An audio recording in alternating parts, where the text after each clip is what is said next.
आता पाहूया राजकीय विश्वात काय सुरू आहे त्या संदर्भातल्या टॉप 9 बातम्या। बाबा सिद्दीकी हत्या प्रकरणात क्राईम ब्रांचच्या तपासावर झिशान सिद्दीकी असमाधानी। झिशान सिद्दीकी या संदर्भात मुख्यमंत्री उपमुख्यमंत्र्यांची भेट घेणार।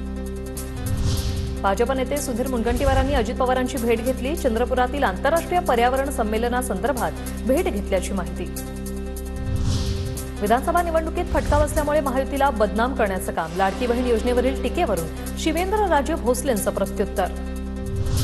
मोठ्या पक्षाला मतदान करू नका, काँग्रेस गद्दार तर भाजप महागद्दार आहे। बच्चू कडू यांच्या मोर्चातून महादेव जानकर यांचा निशाणा। आम्ही दोघेही फकीर, ही तर फक्त सुरुवात, जानकरांचा इशारा। काँग्रेसचे माजी आमदार मोहनराव हंबर्डे अजितदादा गटाच्या वाटेवर। हंबर्डेंनी अजित पवारांची मुंबईत भेट घेतली। 18 तारखेला संभाजीनगरात पक्षप्रवेश होण्याची शक्यता, सूत्रांची माहिती। भाजप आणि ठाकरे गटाच्या पदाधिकाऱ्यांचा अजित पवार गटात प्रवेश। ठाकरे गटाचे जिल्हाप्रमुख माधव पावडे, माजी आमदार अविनाश घाटेंसह भाजपचे माजी ग्रामीण जिल्हाध्यक्ष व्यंकटराव पाटील दादा गटात। स्थानिक स्वराज्य संस्थांच्या निवडणुकीआधी भाजपात जोरदार इनकमिंग। संभाजीनगरमध्ये आरपीआयचे 2 नगरसेवक भाजपात। मुंबईच्या चर्चगेटमध्ये ठाकरे गट आक्रमक। स्टारबक्स कॅफेचं नाव इंग्रजीत असल्याने बोर्डाला ठाकरे गटाने काळं फासलं।